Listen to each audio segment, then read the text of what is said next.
ಇನ್ನು ಕಾವ್ಯ ಅವರ ವಿಚಾರದಲ್ಲಿ ಆಕ್ಚುಲಿ ಅವ್ರ ತಾಯಿ ಮತ್ತು ತಮ್ಮ ಬಂದು ಏನೋ ಒಂದು ಸ್ವಲ್ಪ ಹೊರಗಡೆ ವಿಷಯ ಮಾತಾಡ್ತಾರೆ.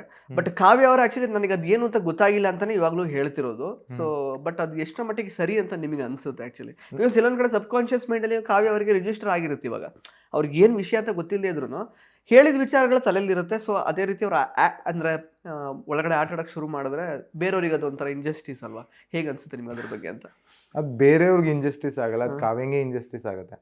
ಯಾಕಂದ್ರೆ ಈಗ ಅವ್ರ ತಮ್ಮ ಬಂದು ಏನ್ ಹೇಳಿದ್ದಾರೆ ಅಂತ ಎಂಟೈರ್ ಕರ್ನಾಟಕ ನೋಡಿದೆ. ಹೌದು ಅಲ್ವಾ? ಈ ಕಾವ್ಯ ಏನಾರ ಅದ್ರ ತಕ್ಕಂಗೆ ಅವಳು ಏನಾರು ಗೇಮ್ ಚೇಂಜ್ ಮಾಡಿ ಇನ್ನೂ ಸ್ವಲ್ಪ ಓವರ್ ಆಗಿ ಏನೋ ಮಾಡ್ತೀನಿ ಅಂತ ಹೋದ್ರೆ ಅದು ಅವಳಿಗೆ ಇಂಜಸ್ಟಿಸ್ ಆಗುತ್ತೆ. ಇಡೀ ಮನೆಯವ್ರಿಗೆ ಏನೂ ಅಫೆಕ್ಟ್ ಆಗಲ್ಲ. ನಿಮಗೆ ಗೊತ್ತಾಯ್ತಾ ಅಲ್ಲಿ ಏನು? ಅವ್ರು ಏನು ಹೇಳಲ್ಲ ಸರ್. ನಾವು ಕೇಳ್ತೀವಿ ಕಾವ್ಯ ಏನಾಯ್ತು, ಏನ್ ಹೇಳಿದ್ರು ಅಂತ. ನಮ್ಗೆ ಅದೇ ಹೇಳೋದು, ನಮ್ಗೆ ಗೊತ್ತಿಲ್ಲ ಏನ್ ಮಾತಾಡಿದೀವಿ ಅಂತ. ಅದು ಲೈಕ್ ರೆಗ್ಯುಲರ್ ಆಗಿ ಅದು ಲೈಕ್ ಒಂದು ವಾರ್ನಿಂಗ್ ತರ ಬರುತ್ತೆ ಆ ಟೈಮ್ಗೆ. ಬೇರೆಯವ್ರಿಗೂ ಬರ್ತಾ ಇತ್ತು ಆ ತರ ವಾರ್ನಿಂಗ್? ಇಲ್ಲ ಸರ್, ಪ್ರೀವಿಯಸ್ ಡೇ ಏನಾಯ್ತು, ಇವ್ರದ್ದೇನೋ ಇನ್ಸ್ಟಾಗ್ರಾಮ್ ಅಲ್ಲಿ ಈ ತರ ಫೀಡ್ಬ್ಯಾಕ್ ಕೊಡ್ಲಿಲ್ಲ. ಲೈಕ್ ಏನೋ ಮಾತಾಡ್ತಾರೆ ಅಲ್ಲಿ ಬೇರೆ ಪೇರೆಂಟ್ಸ್ ಯಾರೋ ಬಂದಿದ್ದಾಗ, ಬಟ್ ಅದಕ್ಕೂ ವಾರ್ನಿಂಗ್ ಬಂದಿರುತ್ತೆ ಸೇಮ್ ಸಂಜೆ ಟೈಮಲ್ಲೇ. ಬಟ್ ಈ ಟೈಮಲ್ಲಿ ಪುನಃ ಯಾರಿಗೆ ಅದು ಫಸ್ಟ್ ವಾರ್ನಿಂಗ್ ಬಂದಿದ್ದು? ಅದು ಯಾರಿಗೆ ಅಂತಾನೆ ಗೊತ್ತಾಗಲ್ಲ. ಬಿಕಾಸ್ ಮನೇಲಿ 3 ಜನ ಪೇರೆಂಟ್ಸ್ ಇರ್ತಾರೆ. ಅಲ್ಲಿ ಹೆಂಗೆ ಅಂದ್ರೆ ಸರ್, ನಿಮ್ಗೆ ಈ ತರ ಡೀಟೇಲ್ ಆಗಿ ಜನದ ಅಭಿಪ್ರಾಯ ಹೇಳೋದು ಬೇಡ. ನೀವು ಟೈಮ್ ಇಷ್ಟು ಅಂತ ಮಿಸ್ ಆಗಿ ನಾವು ಮನೆಯಿಂದ ಬರುವಾಗ ಇಷ್ಟ ಟೈಮ್ ಆಗಿತ್ತು, 10 ಗಂಟೆಗೆ ಹೊರಟೆ ನಾನು ಮನೆಯಿಂದ, ಅದು ಹೇಳಿದ್ರು ಹೊರಗಿನ ವಿಷಯ ಅಂತಾನೆ ಬರುತ್ತೆ.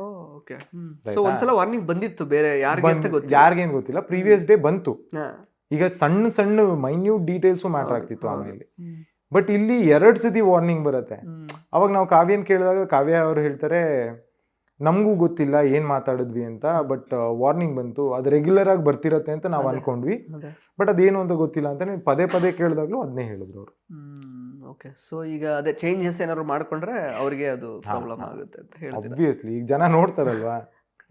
ಸೊ ನಿಮಗೆ ಇವಾಗ ಇಷ್ಟು ವಾರ ಇದ್ರಲ್ಲ, ನೀವು ಹೊರಗಡೆ ಬಂದ್ಮೇಲೆ ನಿಮಗೆ ನೋಡ್ಲಿಕ್ಕೆ ಟೈಮ್ ಸಿಕ್ಕಿದ್ಯಾ? ಏನಾದ್ರು ಎಪಿಸೋಡ್ಸ್ ಯಾವ್ದಾದ್ರು ನೋಡಿದೀರಾ? ಏನಾದ್ರು ನಿನ್ನೆ ಎಪಿಸೋಡ್ ನೋಡಿದೆ ಅಷ್ಟೇ. ಅದೊಂದು ಹೊರಗಡೆ ಬರೋ ಎಪಿಸೋಡ್. ನಾನ್ ಆಚೆ ಬರೋದು ಹೇಗಿತ್ತು ಅಂತ ಅದೊಂದು ನೋಡಿದೆ. ಫಸ್ಟ್ ಎಪಿಸೋಡ್ ನೀವು ಬಂದಾಗ ಯಾವ ಹುಡುಗಿಯರೆಲ್ಲ ನೋಡಿದ್ರು ನಿಮ್ಮನ್ನ? ಅದೆಲ್ಲ ಅದು ಸೋಷಿಯಲ್ ಮೀಡಿಯಾ ನನ್ನ ಫೀಡ್ ಅಲ್ಲಿ ತುಂಬ ಹೋಗಿದೆ. ಅದು ನಾನೇನೋ ನೋಡಿಲ್ಲ ಅಂದ್ರೂ ಅದೇ ತೋರಿಸ್ತಾ ಇತ್ತು. ಸೊ ಅದೊಂದು ನೋಡಿದೆ. ಕರೆಕ್ಟ್, ನೋಡಿದೀನಿ. ಅಂದ್ರೆ ಪ್ರಪೋಸಲ್ಸ್ DM ಎಲ್ಲ ಯಾವ ತರ ಬರ್ತಾ ಇದೆ ಹೊರಗಡೆ ಬಂದ್ಮೇಲೆ? ಚೆಕ್ ಮಾಡಿದ್ರೆ ಎಲ್ಲ ಹೆಂಗೆ? ಇಲ್ಲ ಬಸ್, ಅದಕ್ಕೆಲ್ಲ ಟೈಮೇ ಸಿಕ್ಕಿಲ್ಲ. ಮೇ ಬಿ ನಾನು ನೋಡ್ತಿರೋರು ಅನ್ಕೋತಿರ್ಬೋದು ಇವನೇನಕ್ಕೆ ಇನ್ನೂ ರಿಪ್ಲೈ ಮಾಡಿಲ್ಲ ನಮ್ಗೆ, ಇನ್ನೂ ಯಾರು ಲೈಕ್ ಕಮೆಂಟ್ಸ್ಗೂ ನಾನು ರಿಪ್ಲೈ ಮಾಡಕ್ ಆಗಿಲ್ಲ. ಬಟ್ 1-2-3 ಕಮೆಂಟ್ಸ್ ಎಲ್ಲ ಓದ್ತೀನಿ. ಈಗ ತುಂಬಾ ವಯಸ್ಸಾಗಿರೋರೆಲ್ಲ ನನ್ನ ಮಗ ನಿಂತರ ಆಗ್ಬೇಕು ಅದೆಲ್ಲ ಓದಿದಾಗ ನನಗೆ ತುಂಬಾನೇ ಖುಷಿ ಆಯ್ತು ಸರ್. ಬಟ್ ಎಲ್ಲರಿಗೂ ಇನ್ನೂ ರೆಸ್ಪಾಂಡ್ ಮಾಡಕ್ ಆಗಿಲ್ಲ, ಆದಷ್ಟು ಬೇಗ ಮಾಡ್ತೀನಿ. ಇಂಟ್ರೆಸ್ಟಿಂಗ್ ಮತ್ತು ಇನ್ಫಾರ್ಮೇಟಿವ್ ವಿಡಿಯೋಗಳನ್ನ ಮಿಸ್ ಮಾಡ್ಕೋಬೇಡಿ. ಈಗಲೇ ಸಬ್ಸ್ಕ್ರೈಬ್ ಮಾಡಿ.